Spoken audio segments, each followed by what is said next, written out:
In last week's episode of SourceCast, episode 93, I mentioned how difficult it could be sometimes to come up with a weekly topic.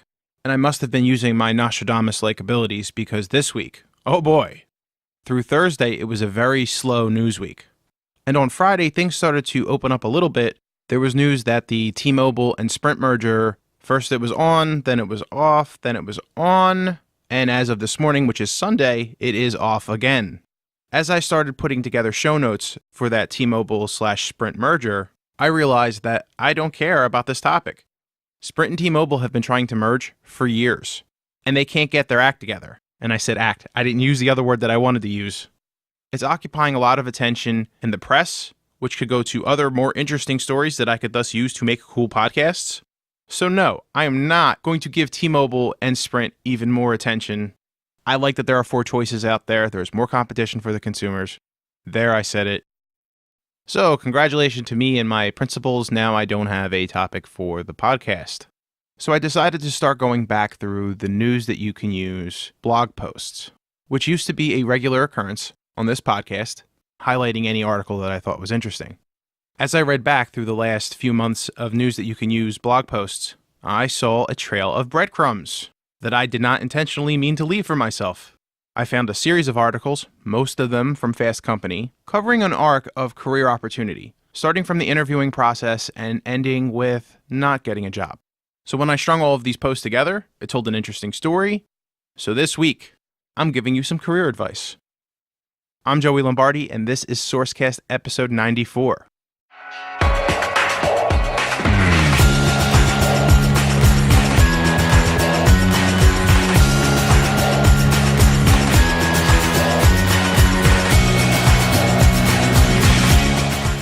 So let's jump right into it. The first part of any new career is typically the interviewing process. But before we talk about the interview process, let's talk about if you actually want to go on an interview. If you're establishing your career in these modern times, the likelihood is that you will probably be contacted by recruiters. This happens to me a lot. And at the moment, I'm very happy with my career and where I'm at, but I'm also always looking for new opportunities and interesting things to do. So in my viewpoint, I never want to be closed off to these recruiters, but I'm also careful with my time because I don't have a lot of free time. In my opinion, you have to find a good balance between responding to recruiters and direct interview requests with companies, and also maintaining your personal time, whether that's your own career and your current job, because let's face it, most interviews will probably require a little bit of time off, especially if it's a face-to-face interview. You don't want to waste your time, and you don't want to waste their time. I found an excellent article from Fast Company by author Al Dia that kind of covers this topic. When it comes to interviews and being asked to go on an interview, even if it's a phone one, a lot of people will say, just take it because it's good practice. I literally just had that conversation with my wife. And I do think that that is typically the right cadence. Get the experience, get some new ideas, practice your responses to typical questions. You want to make sure you have time to prepare for the interview. If you go in and wing it, the interviewer is going to be upset. It's not going to do anything for your reputation. And if you're frequently taking these interviews, there's going to be a situation where you're going to have to take time off. You're going to have to give your boss excuses. So if you're busy at work and you're happy at work and you're not 100% sure if this opportunity is going to be worth your time, don't take the interview. There's another caveat to this. If things are going well in your career and maybe you think there's going to be an opportunity in your current workplace and suddenly you're taking interviews for other positions outside the company, and this has actually happened to me. It feels like every time I'm up for something awesome at my current job, recruiters come out of the woodwork. It's like, where were you 6 months ago? It would have been great to have this conversation. Now I'm super confused. And there's a term for that. It's called the paradox of choice. It's great to have options, but when you have multiple options on the table, they can become overwhelming. So if you're someone who struggles with indecision, or if you're already thinking about multiple roles that you've applied for, it might be a good idea to avoid applying for a new job or taking an interview in something that you probably aren't interested in because you already have enough on your plate. Another point that Al makes in the article is that it could open doors.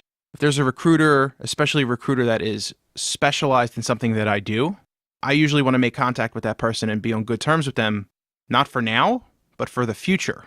It's great when recruiters contact you, you want to have a good relationship with them, but you don't want to waste their time.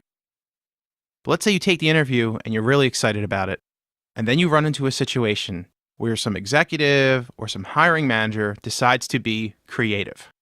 In the early 2000s, when I graduated college and I was doing the whole interview circuit for a job, every interviewer had their fun, goofy question at the end of the interview. I remember a few of these. One was, if you could be any animal, what kind of animal would you be? And what do you say to that? If you pick like a dominating animal, like a lion or a tiger, they're going to seem like you're aggressive. I think the only way to go with something like that is like an eagle. You could say something like, I want to soar and see above all of the distractions. But I'm sure there's some psychological analysis that says that eagles are bad too. Another question that I recall was, if you could be any flavor of Dorito, what Dorito would you be? A question like that is simultaneously not trying hard enough and trying too hard at the same time. But those early 2000 questions, those are a joy compared to some of the situations that candidates are finding themselves in today. The Wall Street Journal recently published an article that describes situations where candidates are being asked to work out with their potential bosses. There is a part of me that actually really likes that idea. It's like that YouTube show Hot Ones, where an interviewer and the interviewee are eating hot wings, and the idea is that maybe people are a little bit more honest when they're distracted with something. Plus, if you can walk around and do something as opposed to being stuck in a stuffy office, I can see the appeal. However, that's a little aggressive. In the Wall Street Journal article, there was an example where a woman went on a job interview and was asked to go on a rather long hike, but was not told ahead of time. So this poor person came prepared for the interview in a suit and high heels, and then they're being asked to perform physical activity in those high heels. And what do? If you say no, you don't look like a team player. And if you say yes, you may look winded or sweaty or generally unprepared. There was another example in the article where a hiring manager named John Osborne, and I'm calling him out by name, would play basketball with a candidate, and he would purposely do things like step on toes and push them a little bit to see if they lost their cool.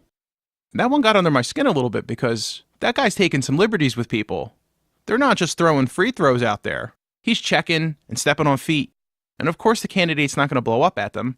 That guy is in a position of power and he is totally abusing it.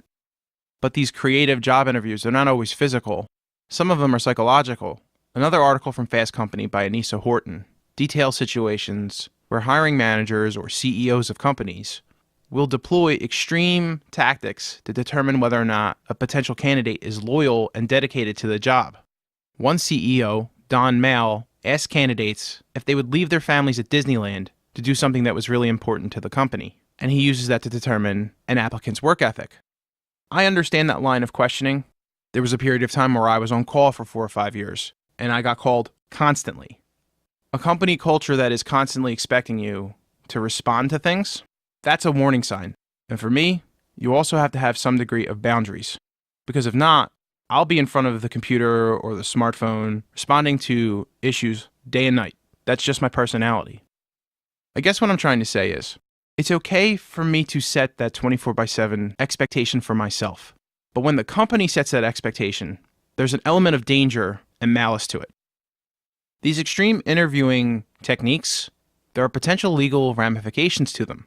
Here's a quote from the Fast Company article from an industrial organizational psychologist, Dr. Brenda Fellows. And I quote, "Not only are there no true pros to these unusual interviewing practices, but it often leads to legal challenges if you are unable to show specific job requirements, whereas the practices demonstrate the job. This is a particular concern when it comes to exercise-based interviews, where the American Disabilities Act of 1990 bars employment discrimination on the basis of disability. Will the candidate who's physically unable to bench press with a gym-loving hiring manager be as competitive as a candidate who is?" My friends and I often joke about how tame corporate America is. It can be very bland. But here's the flip side. This is what happens when people try to get creative. There's legal ramifications. There are things that people don't consider that can be exclusionary. Most of the things that I read, I don't think the hiring managers and the companies are approaching the situation with malice. Except for that dude playing basketball. He seems like a world-class jerk. But these other situations, I really do see them as people trying to be creative and trying to figure out ways of getting people to open up. But there's a bigger picture. And I hate to say it, but there is a reason why things have sort of settled the way they did. Moving along, you've decided to go in the interview, you get the interview, you go through the whole process, and you find out you didn't get the job. What happens next? I recently read an article from Rachel Bite. This really applies to people who have applied for jobs inside their company, but there's some good advice here. The first step is to redirect your negative emotions. You might be upset, you may be mad, but you got to step back and cool off. If this is a new position at a company you're currently working for, if you act really upset or angry, it could negatively impact your reputation within the company. And also, if you react negatively with a recruiter situation, someone you've been working with for a while, and maybe they're trying to find you that great job, you have to keep your cool, step back, reassess the situation, readjust your battle plan. The next step is to receive feedback. Gaining feedback from an HR manager or hiring manager can be difficult, especially if you applied for a position outside of the company. Once the company decides they're not going with you, you're lucky if you even get a notification that you didn't get the job. You just have to assume after 2 months of no contact that it's not happening. Although, side note, this just happened to someone who's very close to me. They applied for the job in the summer, and they literally just got a call last week, and it's October, November.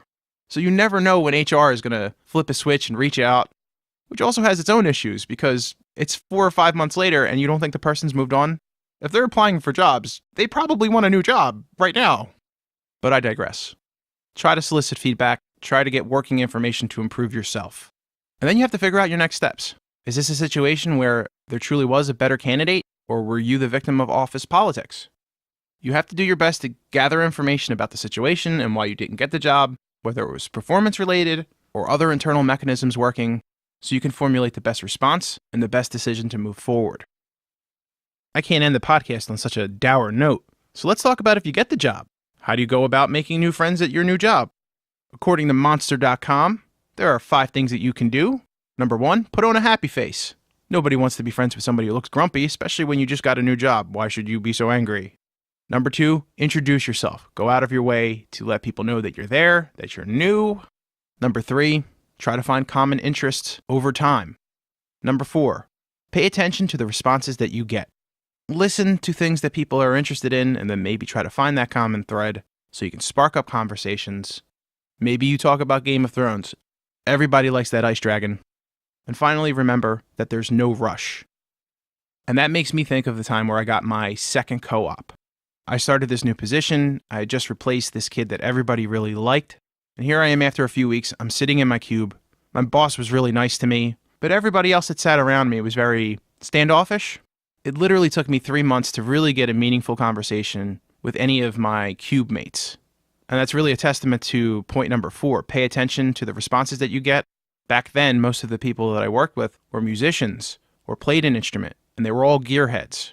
And I was a novice player who was very interested in learning more about guitars and musical instruments and amps. Long story short, that was my in. And I became really close friends with a couple of those guys. So when you keep your ears open, and you keep your mind open to new things and new experiences, you can really set yourself up for some pleasant surprises. And that's all we have for this week. You can find SourceCast on iTunes, Google Music, and all of your favorite podcasting applications. SourceCast is recorded in Bucolic, Mantua, New Jersey, and it's produced by my dad. The outro is performed by me, Ben Lombardi, and music is provided by Patrick Lee. Thanks for listening, and we'll be back next week.